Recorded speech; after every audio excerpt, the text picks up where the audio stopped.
You have cleared security, taken off your shoes, surrendered your bottle of water, and walked half a mile to the gate. Your flight boards in 40 minutes. The only food within sight is a refrigerated sandwich that looks almost identical to something you could buy outside the airport for $8. The price is 18. The explanation seems obvious. You are trapped, the restaurant knows it, and that gives the restaurant permission to charge whatever it wants. That explanation is not completely wrong. Airports absolutely create captive demand, but it misses the more interesting part of the story, because the restaurant is trapped too. It cannot move across the street when the rent becomes unreasonable. It cannot receive deliveries through the nearest back door. It cannot always choose when to open, what to build, or how quickly to change its prices. In many airports, it must hand over a percentage of every sale to the airport while also promising a minimum amount of rent, even if passenger traffic disappoints. So that $18 sandwich is not merely a sandwich with agreed premium attached. It is the final product of an unusual economic system involving controlled access, long-term concession contracts, security restrictions, volatile customer traffic, public infrastructure, and a landlord that can take its share before the restaurant knows whether it has made a profit. The real question is not simply why airport food is expensive. It is why operating in a building filled with customers can be such a dangerous business, and why the airport may be in a better position than the company selling you lunch. Start with the restaurant itself. What looks like an ordinary cafe is usually an airport concession. The airport or terminal operator grants a company the right to sell food in a particular location for a particular period. That company may run its own concept, operate a familiar national franchise, manage several brands, or control a much larger collection of restaurants throughout the terminal. This is why the logo above the counter does not always tell you who owns the business. A recognizable restaurant brand may license its name to a specialist airport operator. Behind the menu, there can be several layers: the airport authority, a terminal developer, a master concessionaire, the restaurant operator, and the consumer brand. The passenger sees a burger restaurant. Economically, it can function more like a small tenant inside a tightly controlled commercial ecosystem. Getting that space often begins with a formal request for proposals. The airport is not simply asking who makes the best sandwich. It may be evaluating the proposed menu, design, investment, operating experience, local business participation, staffing plan, projected sales, and how much revenue the bidder is prepared to share. Winning can take months. Once selected, the operator may have to finance the kitchen, counters, refrigeration, signage, furniture, technology, and other improvements required to transform an empty terminal space into a working restaurant. Then the operator signs a long agreement. According to the 2025 Concessions Benchmarking Survey from Airports Council International North America, 10 years was the most common contract length among several airport food and retail categories. That makes sense because an operator needs time to recover the cost of building the location. But it also creates a serious risk. A restaurant on a city street can theoretically relocate when the neighborhood changes. An airport restaurant can spend heavily on a location whose value depends on decisions made by airlines, terminal managers, security authorities, and construction planners. The gate beside the restaurant may be busy today. 5 years later, an airline could move its operation, a concourse could be renovated, or the passenger flow could shift to another part of the terminal. The kitchen stays where it is. The customers do not. Before any of that happens, however, the airport has to decide how it will collect rent. This is where the price of your sandwich begins to look less like normal restaurant pricing. Many airport concessions use a structure involving percentage rent and a minimum annual guarantee, usually shortened to MAG. Percentage rent is exactly what it sounds like. Instead of paying only a fixed amount for the space, the concessionaire pays the airport a percentage of gross sales. The important word is gross. The airport's share is generally calculated before the operator subtracts food, labor, card processing fees, utilities, insurance, waste, maintenance, and other operating expenses. The minimum annual guarantee creates a floor. It is the amount the operator promises to pay even if the sales percentage would produce a smaller number. Contracts vary, but a common structure requires the operator to pay whichever is greater: the agreed percentage of sales or the minimum guarantee. These are not necessarily two separate rents stacked together. The guarantee is usually the minimum, while the percentage formula determines whether more is owed.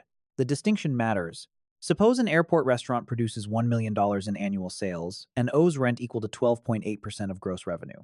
That percentage is not hypothetical as an industry reference. 12.8% was the median food and beverage rent share reported in the 2025 ACINA survey.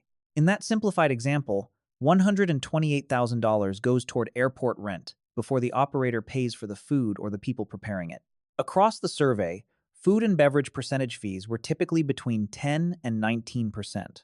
More than three-quarters of the reported agreements used the higher of a minimum annual guarantee or percentage rent, and the overall median food and beverage rent was reported at $135 per square foot. These figures are benchmarks, not universal rules. An individual contract can look very different, but they reveal the underlying model. The survey is available from ACI, NA, https airports.org/wp-content/upload/2025/07/2025-0619-ACI-NA-concession-survey_BM-success.pdf. The airport participates when sales rise. The guarantee provides some protection when sales fall. That makes the airport more than a landlord. It becomes something closer to a silent revenue partner, except it receives a share of sales without buying the ingredients, hiring the cooks, or absorbing every operating loss. Now the expensive sandwich starts to make more sense. Raising its price increases the restaurant's revenue, but a portion of that increase flows directly to the airport. And because the payment is tied to gross sales rather than profit, a restaurant can look busy while producing a disappointing return for its operator. A long line is not the same thing as a healthy business. The second hidden layer is what might be called the secure zone tax. It is not one literal tax printed on the receipt. It is the combined cost of performing ordinary restaurant tasks inside an extraordinary building. Consider a delivery. A normal restaurant can receive a truck at its loading entrance. An airport operator may need approved suppliers, restricted delivery locations, security procedures, identification, inspections, and carefully coordinated schedules. Storage space inside a terminal can also be limited and expensive. In its 2016 securities filing, Airport Restaurant Operator OTG described limited storage as a business risk. The company said that its airport locations often could not buy ingredients in bulk as easily as conventional restaurants, and depended on daily deliveries of certain fresh products. That is a company-reported risk rather than a rule for every airport, but it illustrates how security and physical design change food economics. OTG's filing is available through the SEC. https www.sec.gov/edgar/1916001672/S0016x5_S1A.htm. A box of tomatoes does not become more valuable because it enters an airport. It becomes more expensive to move, store, inspect, and replace. Construction creates another layer.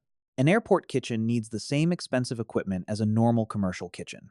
But modifications may require approval from airport management, coordination around passenger operations, specialized contractors, additional insurance, and compliance with terminal-specific fire, security, and design standards. Even a small renovation can become complicated when workers, equipment, and materials have to enter a controlled facility without disrupting thousands of passengers. Then there is labor.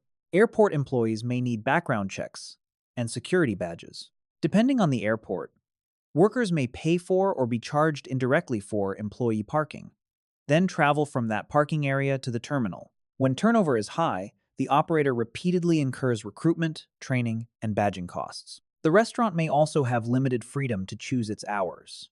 A public food and beverage agreement at Minot International Airport, for example, required service 365 days a year, beginning 1 hour before the first scheduled departure and continuing until shortly before the last scheduled departure. It also required the operator to make reasonable efforts to remain open during flight delays. The same agreement assigned the operator costs associated with employee background checks, security badges, and employee parking. Those specific terms belong to one airport, but they show what an actual concession contract can demand.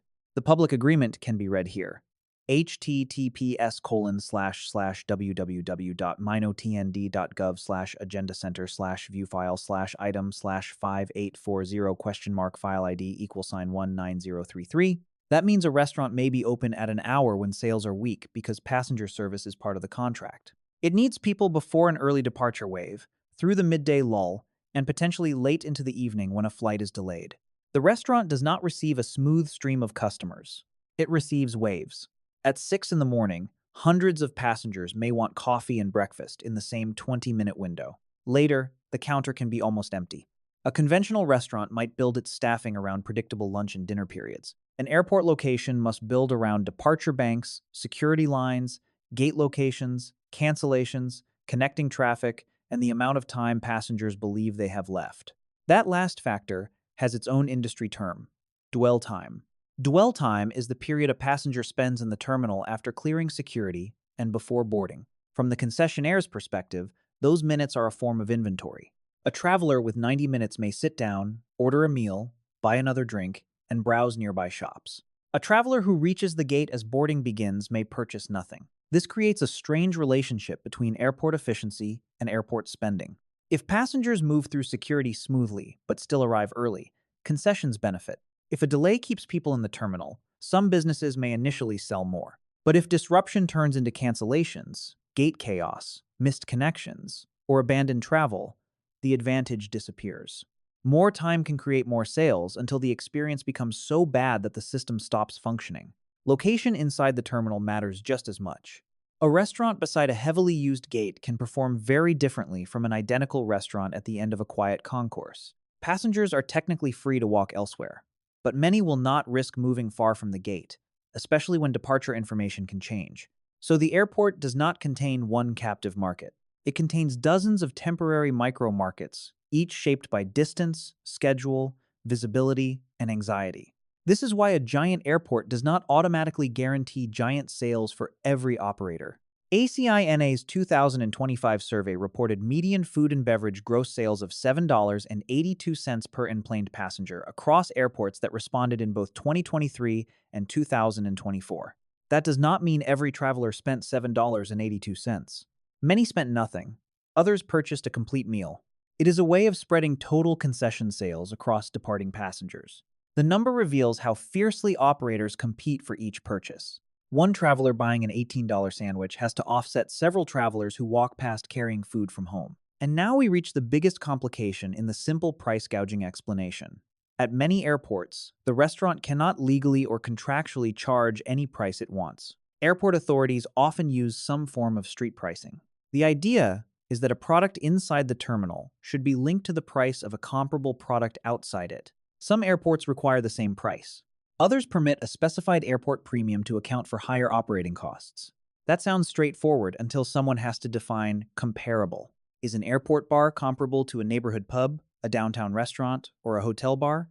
Does a sandwich with slightly different ingredients count as the same product? What if the airport location uses a different portion size? Which local restaurants should be included in the comparison? At that point, the price of lunch becomes a bureaucratic calculation. The Port Authority of New York and New Jersey's pricing manual provides a particularly detailed example. Its system requires concessionaires to identify comparable off-airport locations and products. For many categories, proposed prices are evaluated using multiple comparable businesses, concept types, portion sizes, quality, and price ratings. Gated venues such as stadiums, theme parks, and other airports cannot simply be used to justify another gated venue's price. Under the version effective in 2025, concession prices at the Port Authority's airports can generally be set up to 15% above approved off-airport street prices. An additional surcharge of up to 3% may be permitted for employee benefits and retention. The manual also requires reporting and compliance checks. The current methodology is documented in the Port Authority's pricing manual, https www.paninj.gov/content/dam/airport/pdf/paninj_street pricing manual_v 4.0_2025.pdf. So in New York's major airports, at least, the price is neither completely free nor identical to the street. It lives inside a regulated premium, and that policy exists partly because of one beer. In July 2021, a traveler at LaGuardia Airport posted an image of a beer menu on social media. The item that drew attention was a 2 3-ounce Samuel Adams Summer Ale listed at $27.85. Airport prices were expected to be high, nearly $28 for one beer crossed into something else. The complaint triggered scrutiny from the Port Authority's Office of Inspector General. The restaurant operator involved was OTG, one of the largest airport concession operators in North America, and the same company whose earlier SEC filing described the unusual economics of terminal restaurants. OTG later said that the price resulted from a clerical or system error, that it corrected the problem, and that affected customers received refunds. That was the operator's explanation. The official investigation found that 25 customers had been charged either $23 or $27 for a beer, depending on its size. The Port Authority described those amounts as indefensible. Investigators also concluded that the existing street pricing rules contained ambiguities that made compliance and enforcement more difficult.